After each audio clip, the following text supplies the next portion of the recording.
নিজের দেশের লোক বাংলাদেশিকে হত্যা করেন আর পূজা করেন গিয়ে মোদি সাহেবের আপনাদের লজ্জা করা উচিত।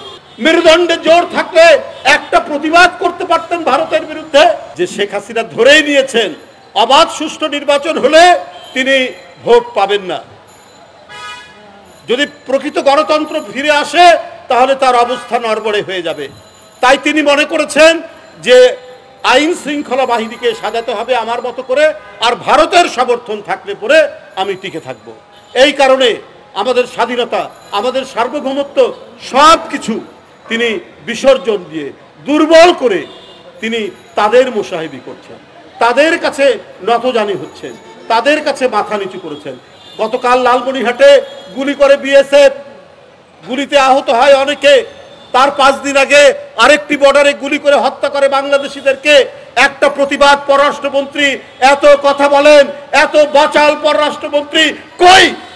মেরুদণ্ডে জোর থাকলে একটা প্রতিবাদ করতে পারতেন ভারতের বিরুদ্ধে।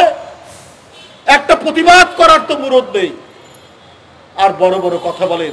নিজের দেশের লোক বাংলাদেশিকে হত্যা করেন আর পূজা করেন গিয়ে মোদি সাহেবের আপনাদের লজ্জা করা উচিত। বন্ধুরা, বাজেট দেন, দখলদার সরকারের বাজেট নিয়ে আমাদের কোনো কথা নেই, বক্তব্য নেই, কিন্তু কিছু তামাশা যে করেন সেই তামাশার তো দুই একটি কথা বলতে হয়। আওয়ামী লীগের নেতারা বলছেন বিশ্বের বর্তমান যে পরিস্থিতি, সেই পরিস্থিতি অনুযায়ী জিনিসপত্রের দাম বেড়েছে, বাজেট এইভাবে দিতে হয়েছে, উপায় নাই। বিশ্বের পরিস্থিতি কি ভাই? শ্রীলঙ্কায় মুদ্রাস্ফীতি হয়েছিল আপনার 69%, 69.6%। এই 1-1.5 বছরের মধ্যে 6.6% নিয়ে এসছে শ্রীলঙ্কা। আর আপনি শেখ হাসিনার এই সরকার, তার অর্থমন্ত্রী কি দিলেন? আপনার খাদ্য যদি কিনি, চাল, ডাল, তেল, লবণ, চিনি, পেঁয়াজ, তাহলে সেখানে মুদ্রাস্ফীতি এখন 11% ছুঁই ছুঁই, আর ওভারঅল মুদ্রাস্ফীতি তো 10% ছুঁই ছুঁই করছে। যদি শ্রীলঙ্কার মতো একটি দেশ 69% থেকে 6.5% আনতে পারে, আপনি পারেন না কেন? কারণ আপনার অর্থনৈতিক নীতি তো লুটেরাদের নীতি, টাকা পাচারের নীতি। এক হাটে লাউ ভোজা, অন্য হাটে কি? এক হাটে লাউ ভোজা, অন্য হাটে পাচার করে দাও। এই অন্য হাটে পাচার করতে গিয়ে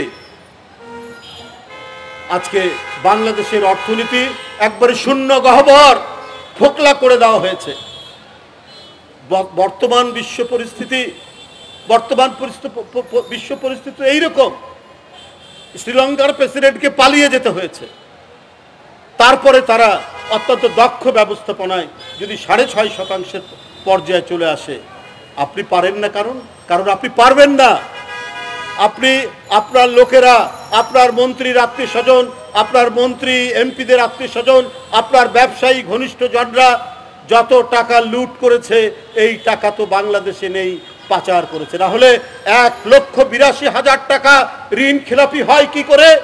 ওই টাকা ঋণ খেলাপি না হলে তো আমাদের বাজেটের কোনো সমস্যা হতো না। কারণ এই ঋণ খেলাপিরা কিন্তু সাধারণ কৃষক নয়,